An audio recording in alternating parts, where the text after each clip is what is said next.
fly with hat and cattle community. It feels kind of cool to say that, not gonna lie. Thank you so much for joining us today. Today we have in the studio Darin Newbold. Now, I really do want to throw your middle initial in, Darin K, That's correct. because I use my middle name everywhere. I am a fan of it, even though it's spelled Raschel, pronounced Rochelle. I tell my parents, I mean, phonetically, it could be pronounced rascal. And about 5 people throughout the course of my almost 42 years now have pointed out, That's not rascal." No. I mean, I'm sure my parents at times felt I was one, but no, it's Rochelle. So How I'm fun. I'm curious, what does K stand for? It stands for Kyle, and I was about to say we could take a wild turn on this to go down namology, and I could tell you all sorts of stories, but I'd actually considered and have thought about changing and going by Kyle Okay. as my first name. I never did. I stayed with Darren, but Kyle is in namology. If you look at it, Kyle is a much more powerful name than Darren is, and especially, unfortunately, especially the way I spell mine. Uh-huh. But again, we don't need to go down that rabbit hole per se, Dani. I am so happy to be here and really glad we got to be able to have this conversation. Same. Now you are with Bold Solutions, and your framework in your business is Bold GPS. And when you and I sat down and had our first conversation, you didn't know this, but I had been praying to meet someone who could talk to the community about the Enneagram.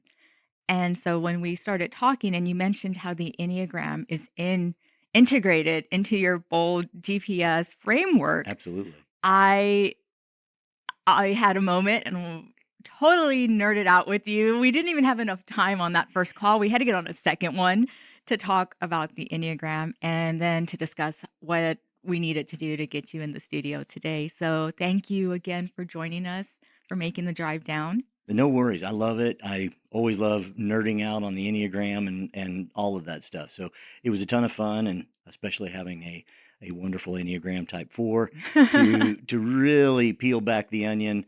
There's a lot here. I mean, the fact that I'm like, I need to differentiate myself. I'm Danielle, one in, I don't know how many was a popular name. So let's throw my middle name in there. I mean, that should tell you what you need to know about my Enneagram 4 self.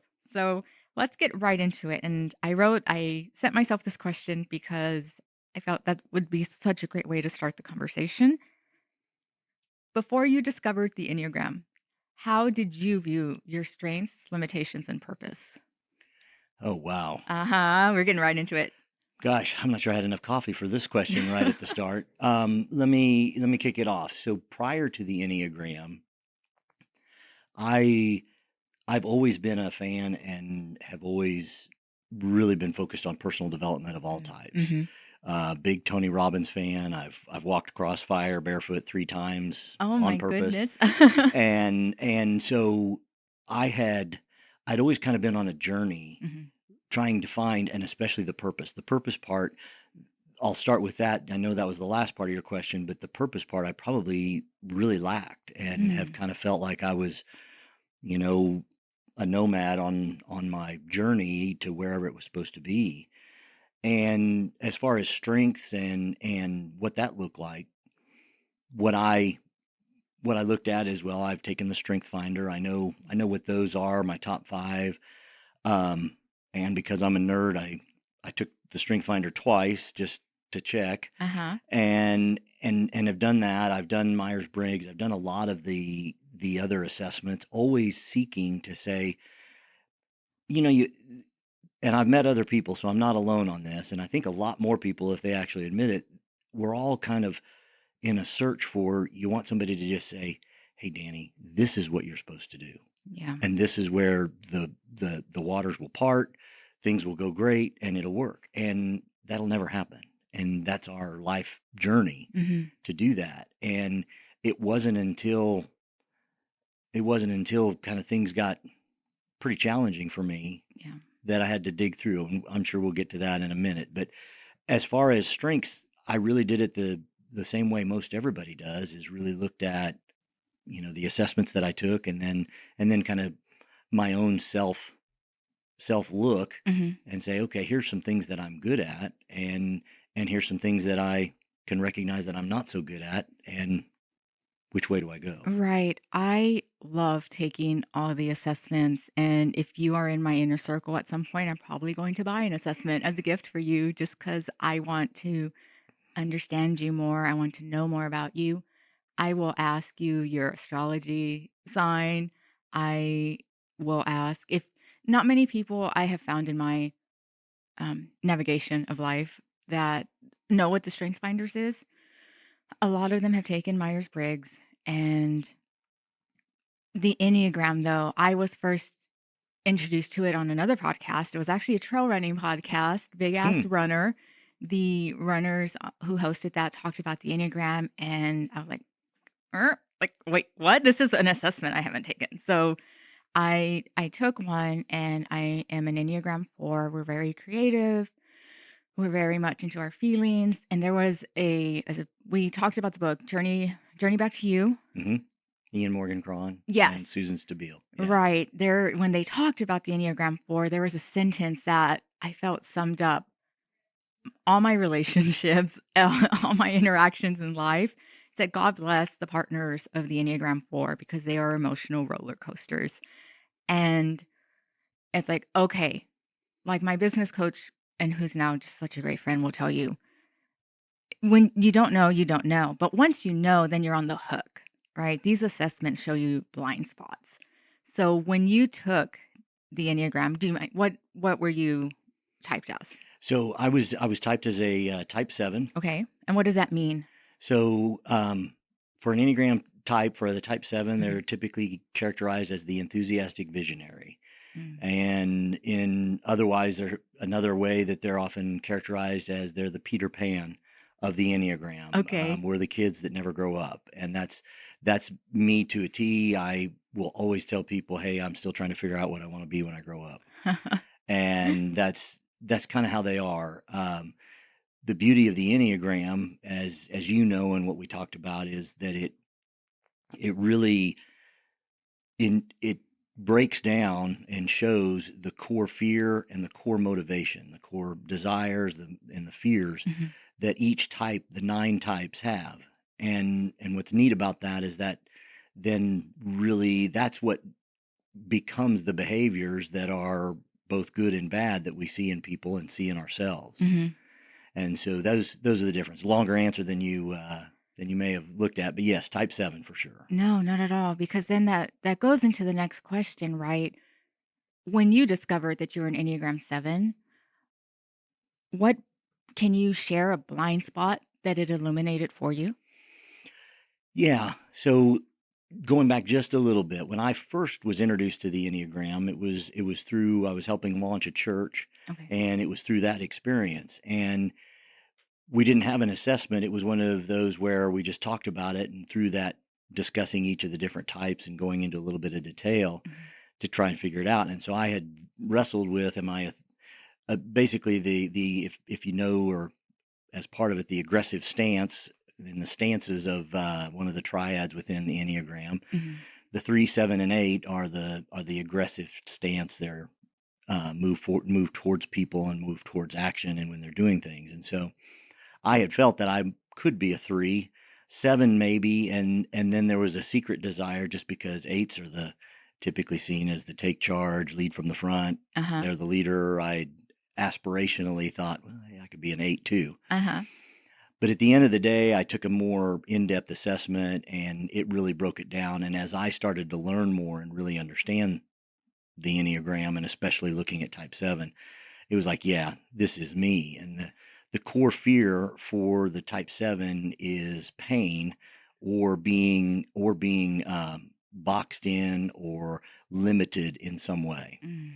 And that's definitely me. Yeah. And pain, it's not necessarily physical pain. It's pain, physical, mental, spiritual, all of that, but it's also real or perceived. And that's the most important part, because our brains will perceive many things as painful that are not at all. And our brains have a great way of taking something that is wildly not painful Uh-huh. and making it seem like or look like or whatever in our heads as very painful. Right.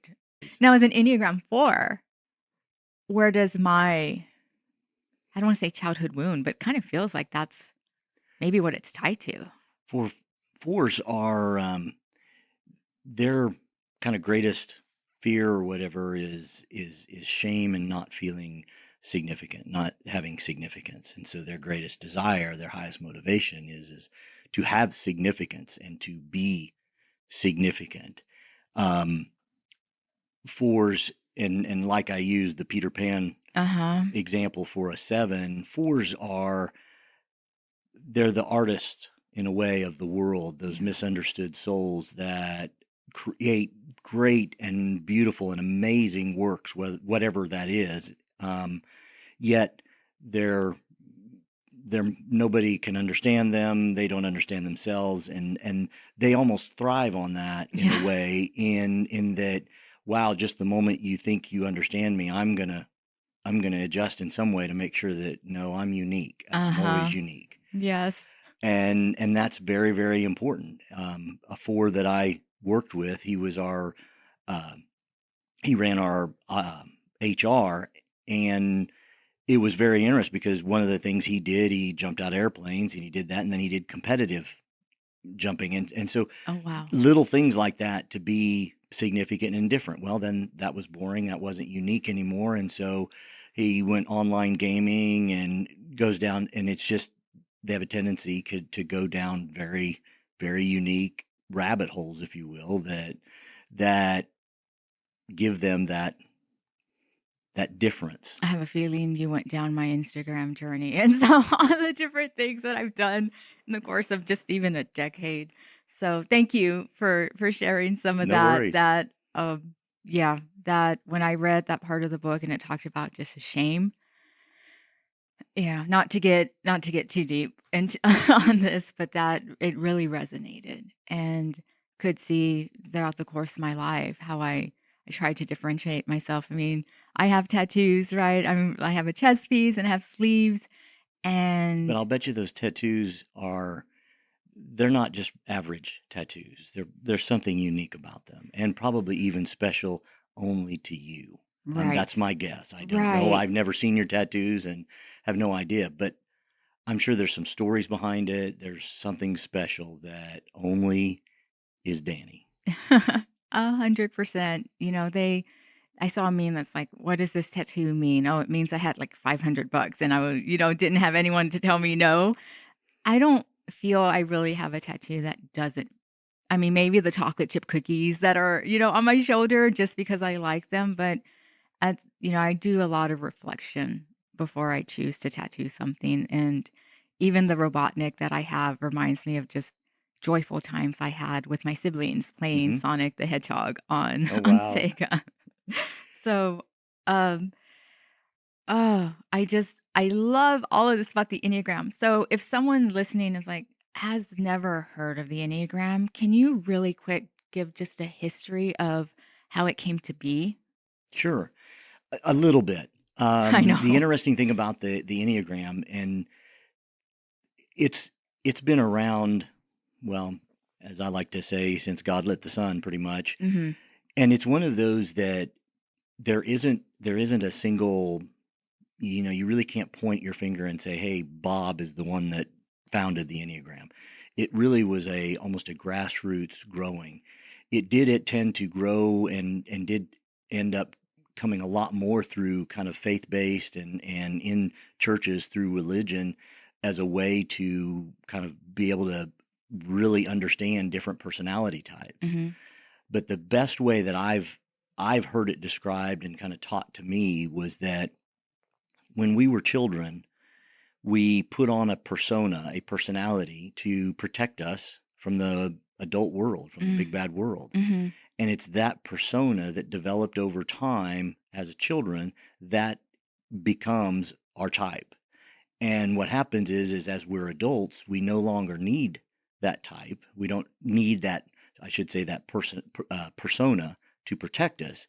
Yet it stays with us the rest of our lives, and that's why one of the things as an Enneagram coach and for what I do make is important because it helps us understand why there's certain things that happen and why patterns occur in your life that maybe you're not aware of. Mhm. But as you peel back the onion and understand the Enneagram and understand yourself, that self-awareness, that's where you're going to start to see those patterns. Mhm. Have you ever come across a situation or a time where the Enneagram helped two people relate to each other? Yes, yes, and it's a couple of situations.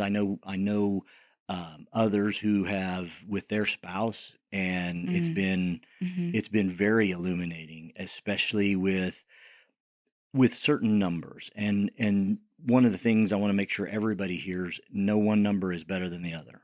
Everyone, there is the beauty of the Enneagram is that it is the good, the bad, and the ugly. You get Uh-huh. it all, every number. However, there are some types that have maybe more stereotypical kind of ways that they behave, if you will, Right. that Yeah. come out. You mentioned Fours are one, exactly. your uniqueness. Nines are another that can often be definitely misunderstood and be a little bit hard. Um, and then the other one after that, the others maybe fives a little bit as well. But back to your question about relationships, Mhm. I find that just even for me, my fiance is a type 8, Mhm. and type 8s they're the challengers. And I like to say they're the ones that say lead, follow, or get the heck out of the way Yeah. kind of thing, Yeah.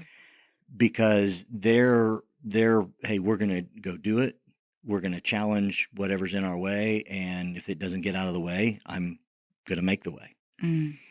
And so that's quite interesting when you have someone that is, hey, I'm all about fun. My highest motivation is, hey, let's have fun. I want it to be easy. I don't want anything painful.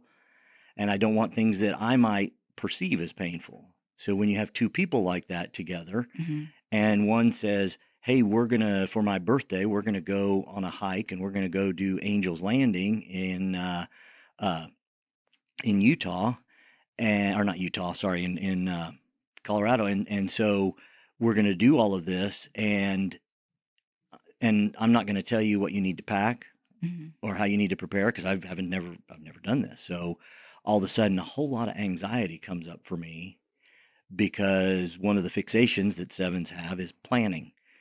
We that's where we have our happy place, planning, just going, because we can just go into our heads and, hey, I can plan, and what I plan is always better than real life. Uh-huh. So therefore, hey, why not hang out there? Then real life is probably going to kind of suck in some way. So I'm going to hang out in my head. Mhm. So yeah, I had to recognize in this whole scenario that, okay, I'm over planning, and I'm not trusting she knows what she's doing, and I'm not trusting also even myself in, okay, Darin, this really isn't that big of a deal. It's a hike. Yes, it's a scary one, and yes, I may or may not complete it Mhm. because of what it is, but that's fine. I also, former military, I know how to plan, I know how to take care of myself, and I can bring the right things. So it was kind of the mental exercise of going through that to calm my anxiety down, which was creating more anxiety for her.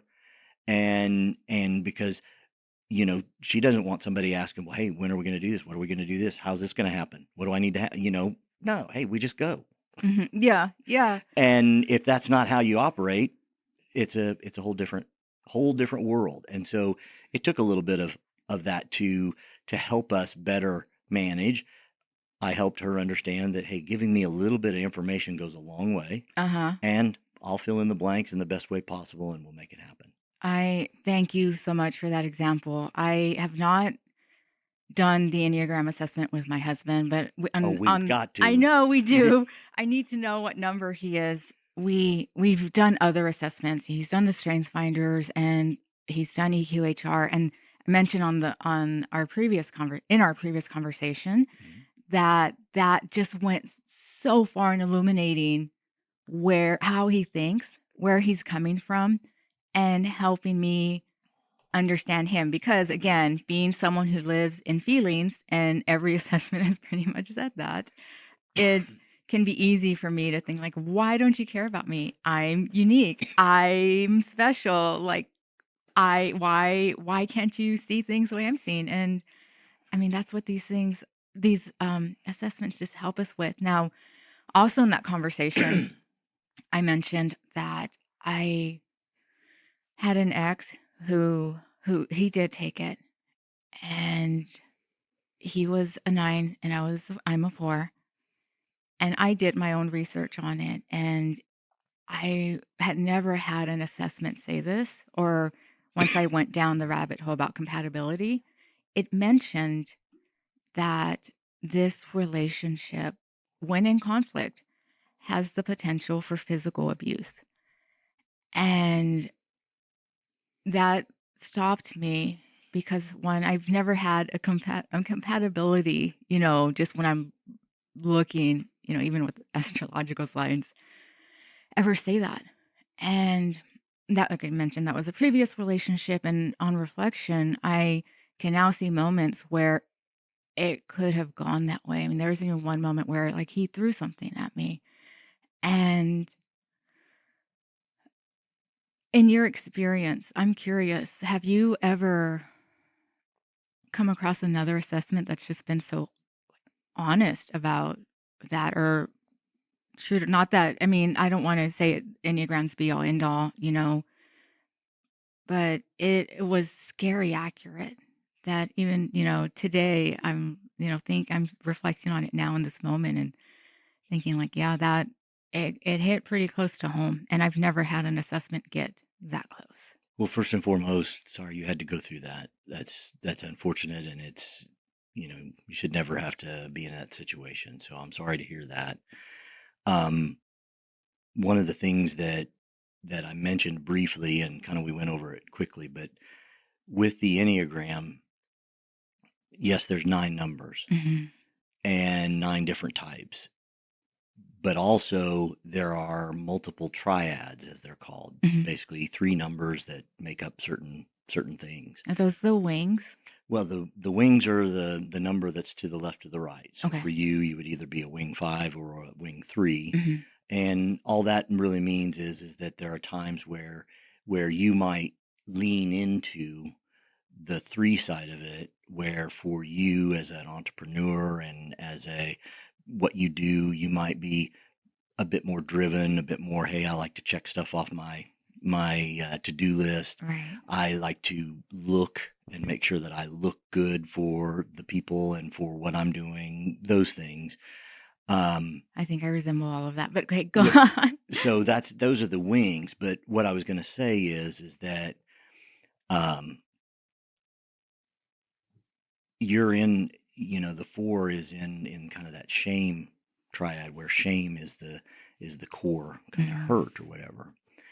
Um, I'm in where fear is the core piece of it, and the 9 is in anger, where anger is the core, and Mm. 9 stuff the anger down, and it scares them Mm. because they feel like they don't know what to do with the anger, and so they stuff it down and will hide it and do everything to avoid it, and then it may blow up, and in if not regulated or not, self-aware or those things, yes, it could end up in somebody throwing something or worse, and especially if someone's not in a healthy Healthy. space. And that's one of the unique things about the Enneagram, and I'll echo what you say. Is the Enneagram the end all be all? No. It's very complementary of all of the any other assessments, and I, like I said, I'm a nerd on it. I've taken a whole lot of them. I love to because I always want to know more.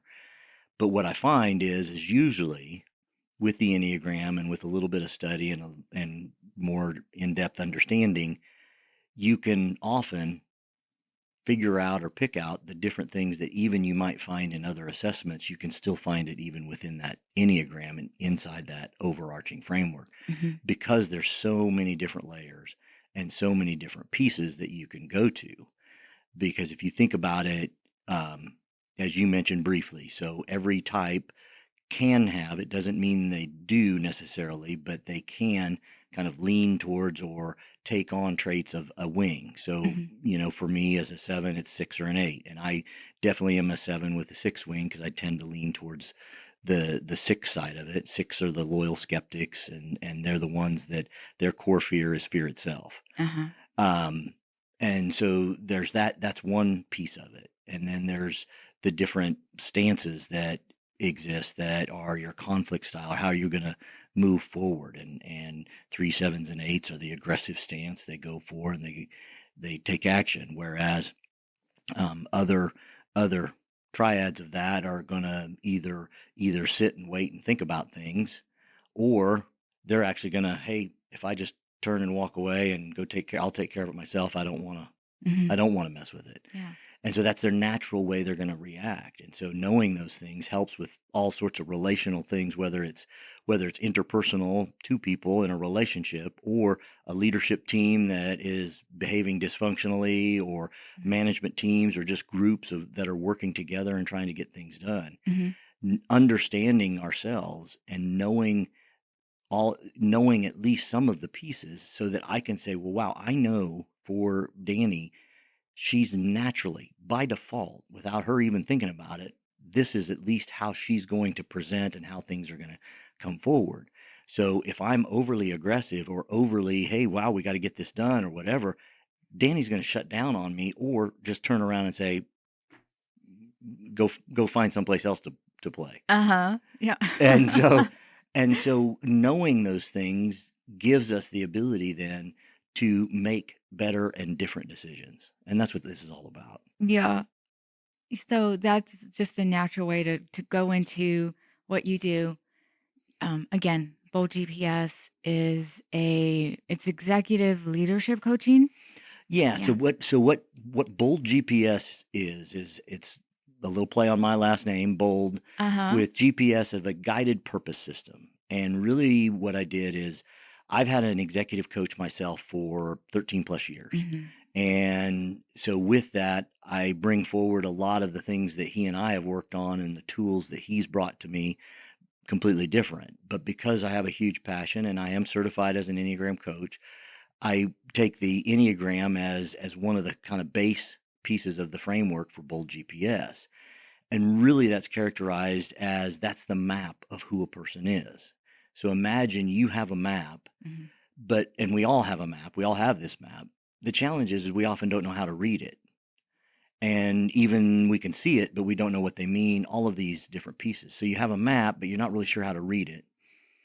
And then as I was on this journey and going through the certification process for the Enneagram, I really just stumbled upon this thing called the purpose factor.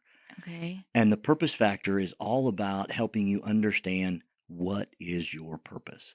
What what really is the thing that's going to drive you.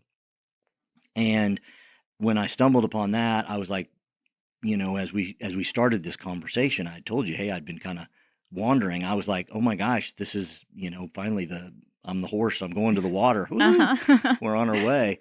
And it was just really fantastic. And so I went through that and certified as a purpose factor coach, or licensed facilitator, as they like to call it. And so putting those together, you now have a map through the Enneagram of who you are. The purpose factor, that assessment brings forward what I call the lighthouse, your lighthouse, that direction to move towards. Mhm. Putting those together, that becomes Bold GPS. That I love that you took it back because we did begin with that purpose and, finding it, we're actually in purposeful production. So again, it just all feels like it's coming together. And you mentioned Tony Robbins. Hmm. I love Tony Robbins. And when I first started really just delving into his teachings and because I'd been, in the personal development world, I mean, he's a guru. Like you're doing personal development and you know of Tony Robbins, whether you love him or hate him. And I was reading his book and fresh off of again that previous relationship when it ended, he told me something that was hurtful, but it was not only hurtful, it touched on that shame that I carry. And I'm reading Tony Robbins and I'm actually doing work, writing my journal. And Tony asked, like, basically, what is it that's hurt you? Like, that's not the exact wording, but that's where it came from, right? So I wrote it down.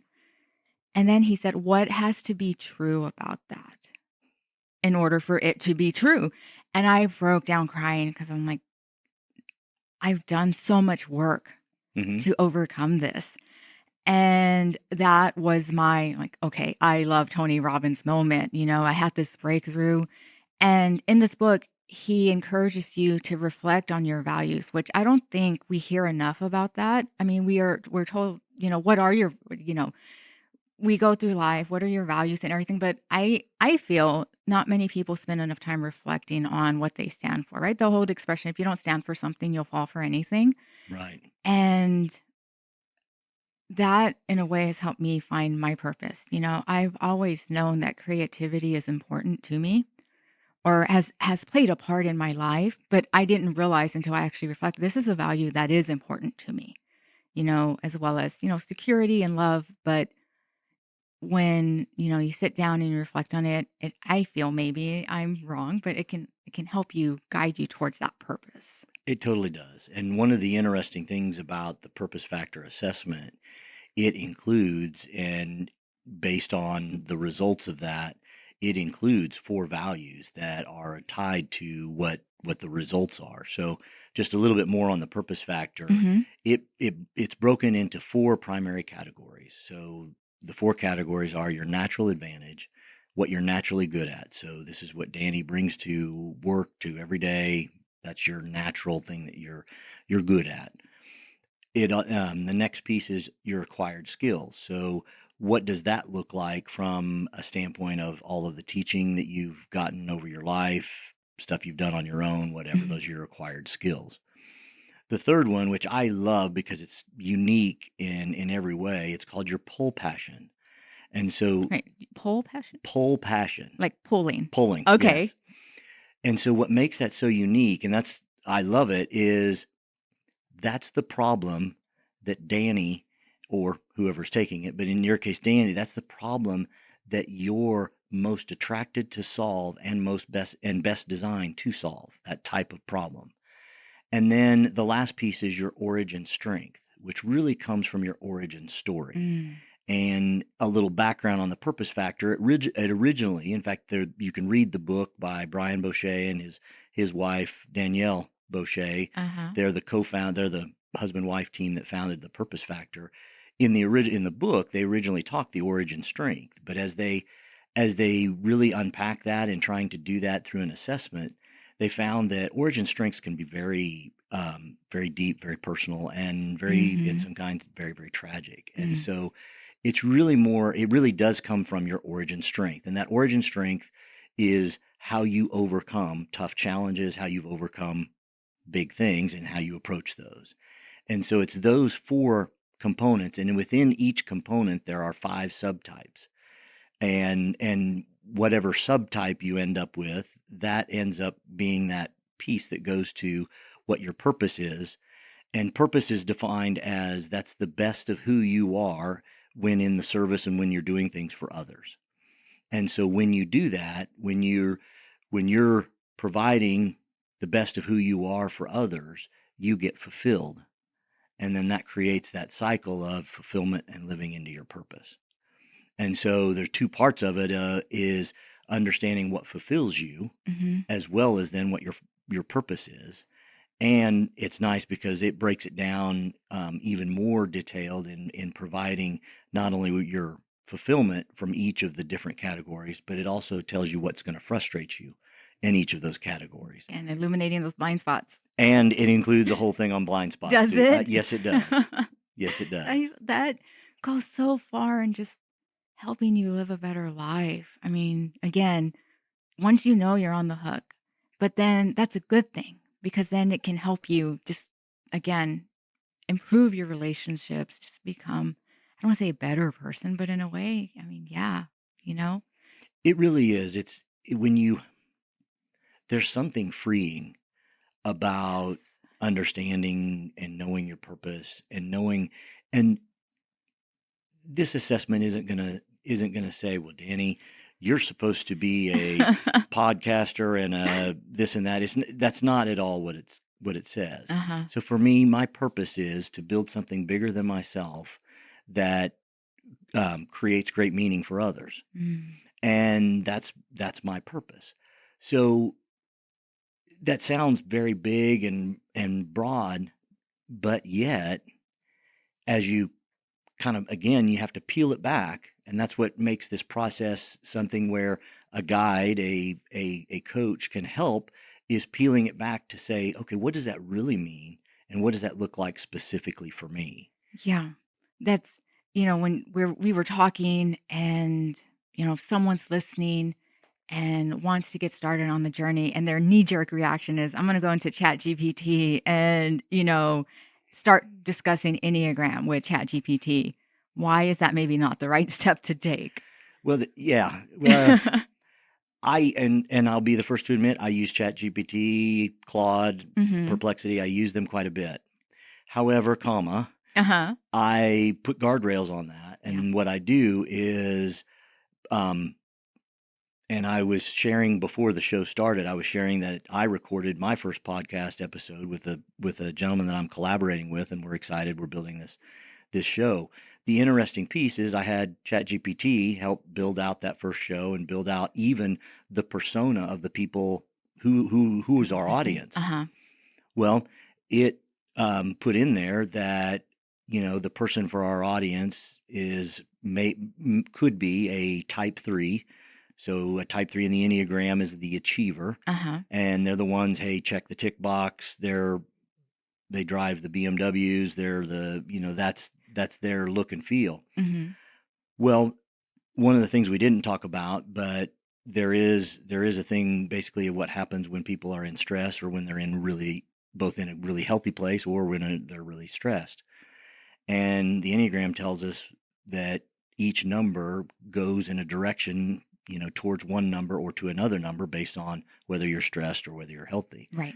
Well, Yes. ChatGPT said that this three was going to be all of these things, but yeah, they're stressed. They were going to go to a 6 and take on the traits of the 6, which is inaccurate, Uh-huh. completely the opposite. They go to a 9 when they're in stress and take on those traits. So that's why I would caution the information, because while ChatGPT has great information out there, unless you've specifically fed it the accurate representation, it's going to be a little tough. Yeah. I admit, after our conversation, I actually work with my best friend. I mean, it started off as a work friendship and then we just became best friends.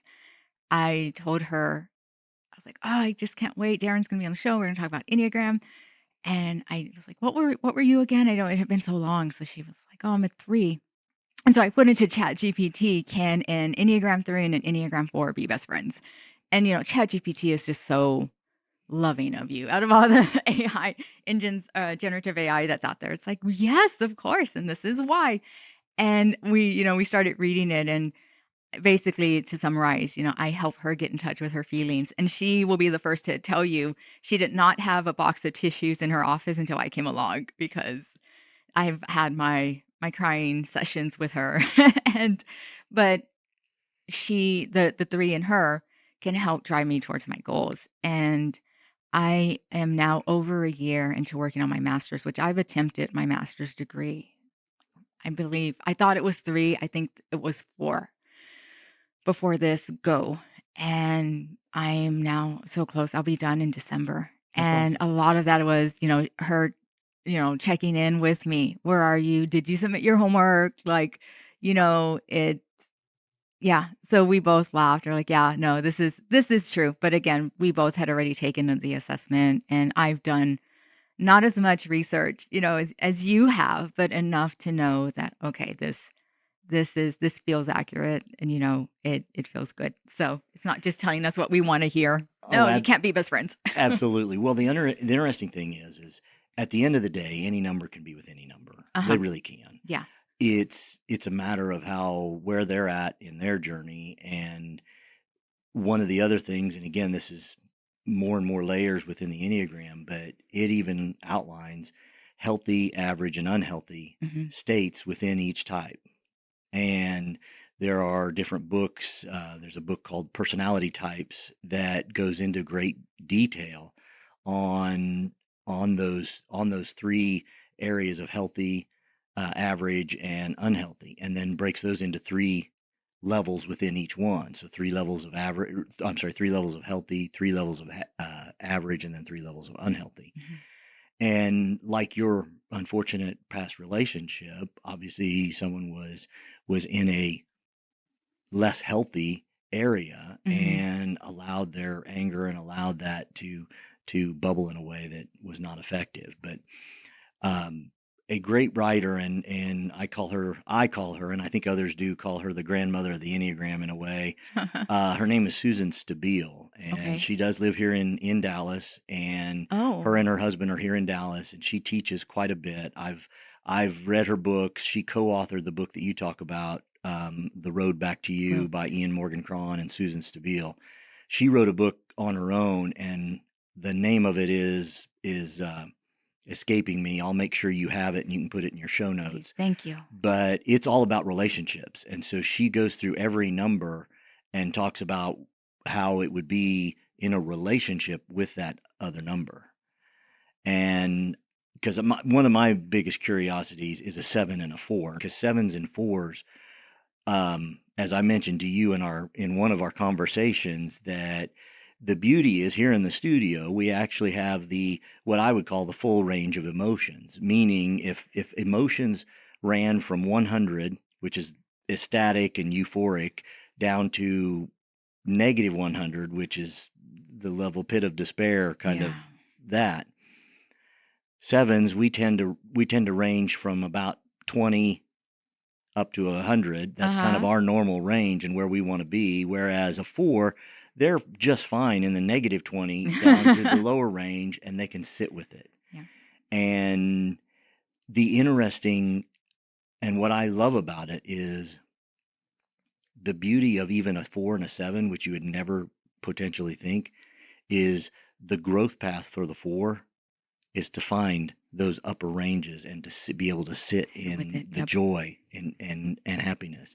And the growth path for the 7 is to be able to sit in pain and to sit in that and grow and realize that it's not actually going to hurt them. I don't think you know this, but one of my missions, so I have a Instagram page that has a decent, I mean, for small creator, it has a decent following. And one of my pillars is like joy in the journey. And during that, I mentioned 2021 was a rough year. So when I went into 2022, I always pick a word of the year. And I just heard Rachel Hollis, another kind of life coach, Hmm. personal development person, very heavily influenced by Tony Robbins, mentioned when you're choosing a word of the year, what if you were to pick a fruit of the spirit? And being a preacher's kid, I know what they are. And so I was reflecting. I go, you know what? I want joy because that's different from happiness. Happiness is fleeting, whereas joy, there's going to be moments in life you're purposely going to have to choose joy. And so that has now been just kind of one of my pillars. And so one of my hashtags, which Instagram now is like, we don't need those anymore, but I still use it, is joy in the journey. That's awesome.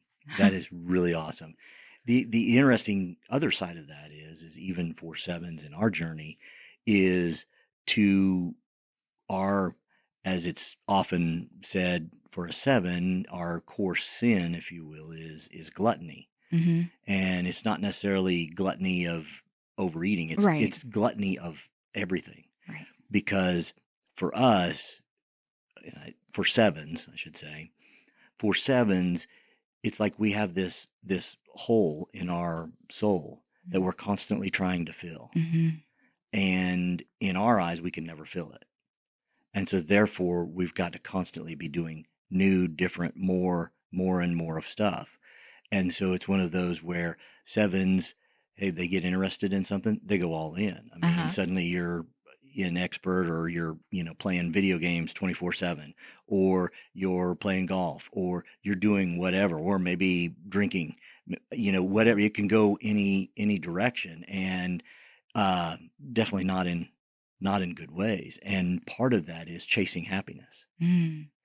And so for us, it is also joy, is that that thing is recognizing that we're going to be okay, Yeah.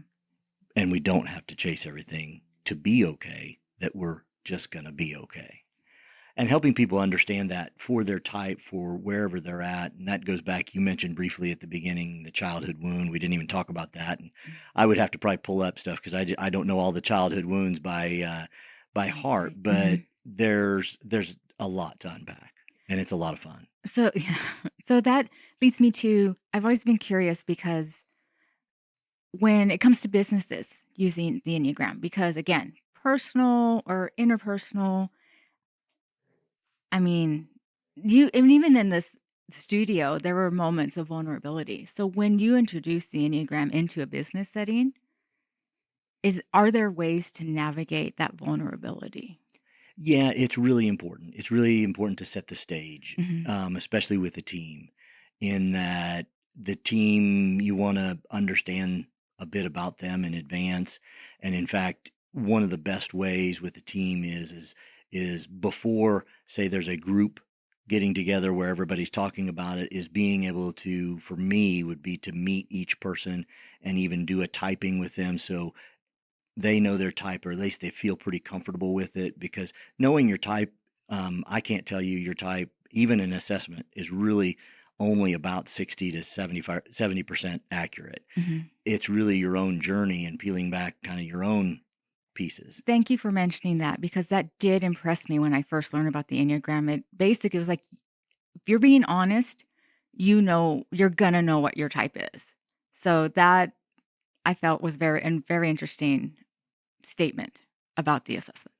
Yeah, one of the things we're taught through the Enneagram University where I went to, is you don't.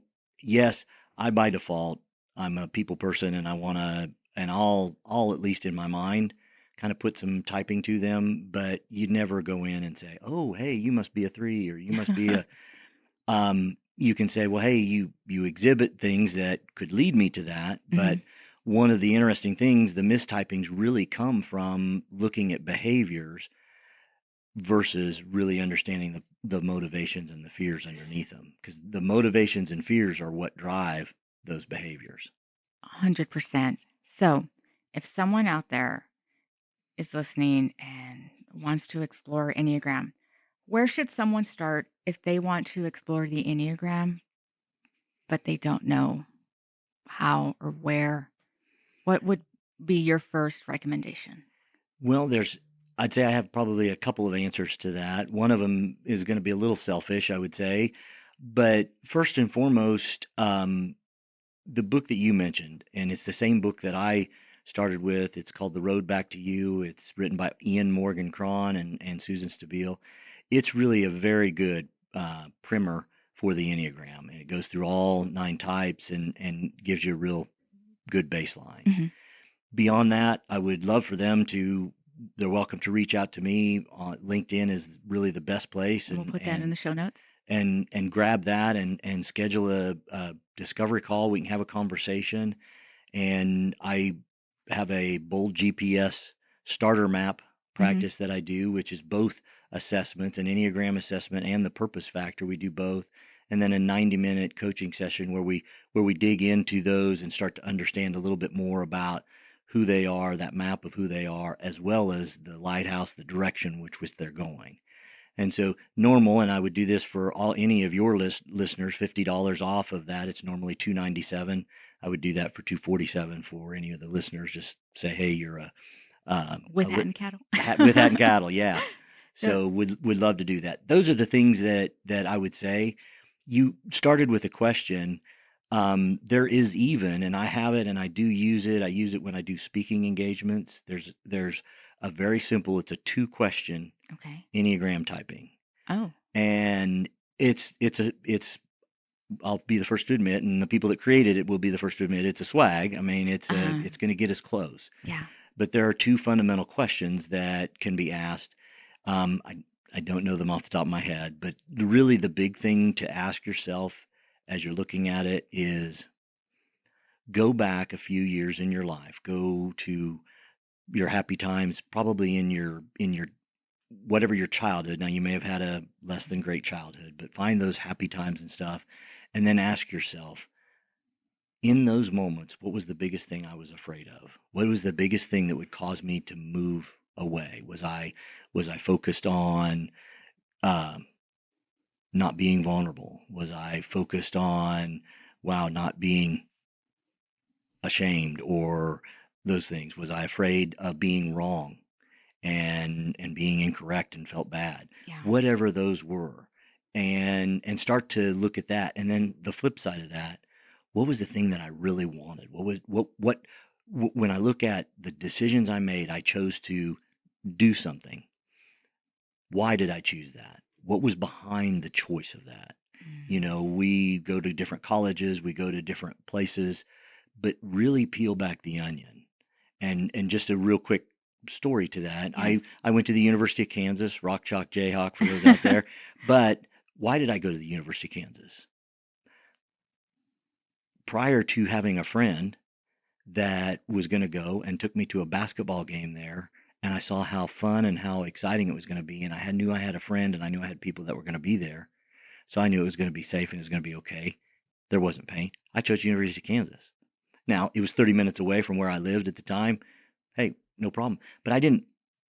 It wasn't any great thoughts. It wasn't any, hey, whatever, a lot of other choices. It was fun, and that's my motivation. It was fun, it was exciting, it was something that I could enjoy and find satisfaction in. Whereas maybe someone else, their choice, whether it's college or whether it's a spouse, whether it's Mhm. a career, you know, Yeah. what was the choice behind that?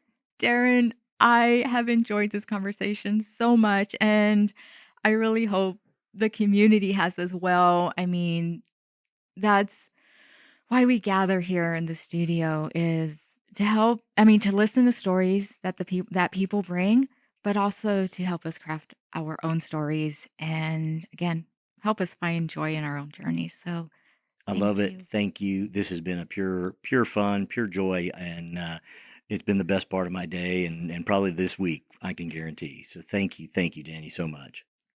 If today's conversation stirred something in you, a memory, a pattern, a question you've been avoiding, don't ignore it. The Enneagram isn't about putting yourself in a box. It's about noticing the box you've already been living in and deciding whether you want to keep it. At With Hat and Cattle, we believe stories shape who we become. And sometimes the bravest thing you can do is pause long enough to ask, why do I react this way? What am I really afraid of? What am I actually chasing? That is where growth begins. So here's your invitation. Take that first step. Pick up the road back to you. Reflect on your core motivations. Or reach out to Darin and explore your map and your lighthouse through his Bold GPS starter session. Remember to use the code with Hat and Cattle to save money. Don't just consume the story, apply it. And if this episode helped you see yourself more clearly, share it with someone you love. Because understanding yourself is powerful, but understanding each other, that is where everything changes. If you're not already subscribed, make sure you follow with Hat and Cattle. Leave a review. Send me a message with your type. I'd love to know it. Until next time, keep walking the walk, and may you leave yourself better off for listening.